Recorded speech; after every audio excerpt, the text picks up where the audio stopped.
of all of you and a marker, I want you to take just a few moments to color however you would like the picture. You get just a few seconds for that.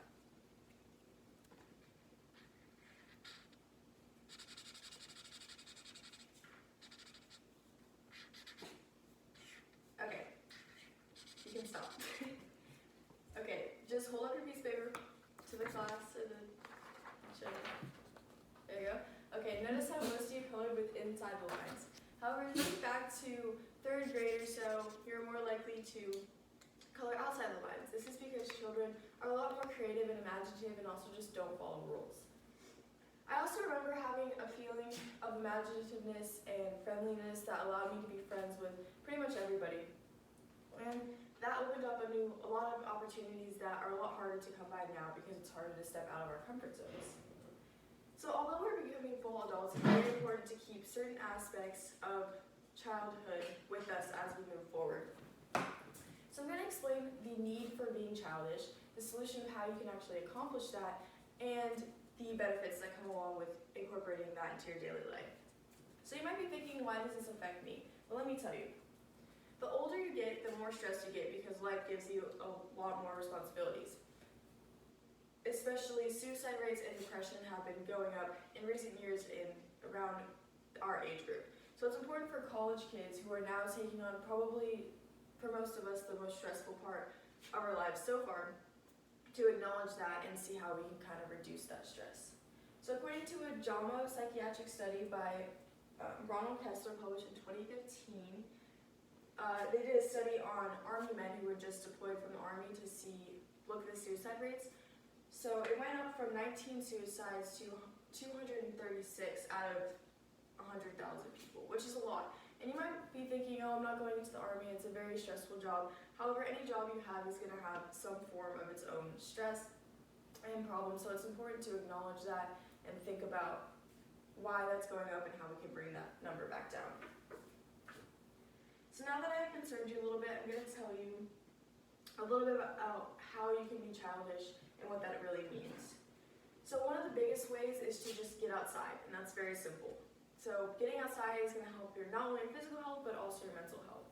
According to a Psychology Today article by Donna Matthews published in 2015, frequent and regular exercise increases, like I said, physical and mental. So for your physical, that's going to be your motor skills, your bone health, and decreased body fat. For your mental health, that's going to be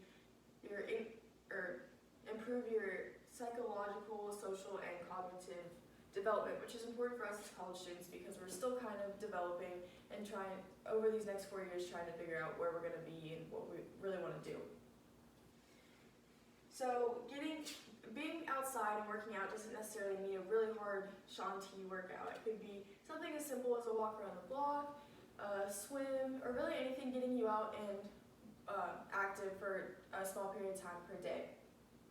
That's just going to release endorphins and it's going to help you release some of that stress that you have from work or whatever else in your life could be stressing you out. So you can also be more childish by being more creative. This means something that's solely for you and again is going to take away from some of the stress of your work and everything else.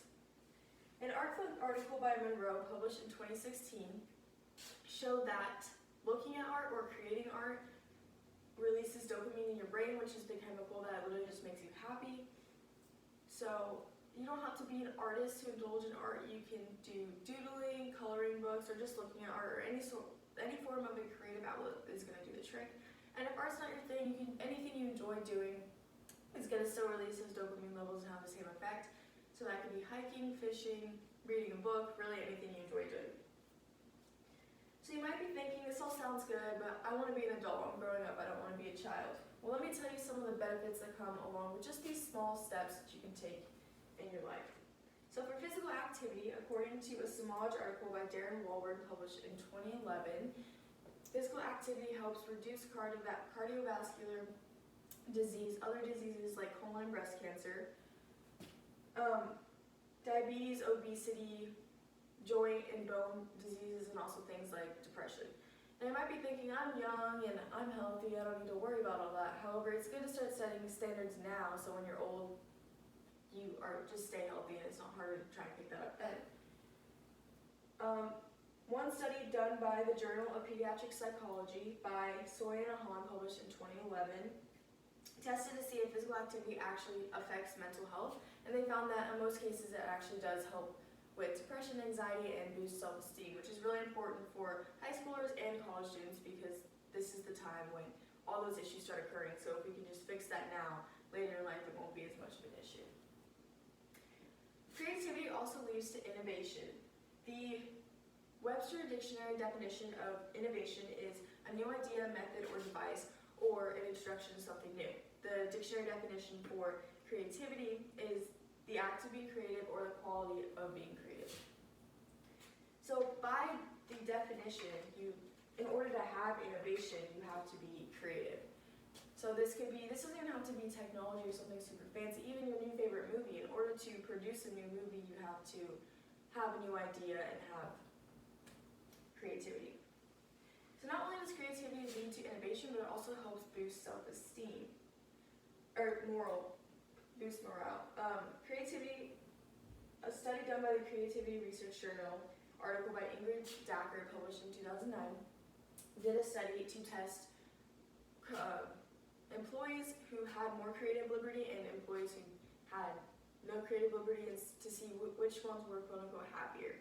They ended up finding, they tested the endorphins and the enthusiasm levels in both, and found that the people with more creative liberty were quote-unquote happier according to the levels.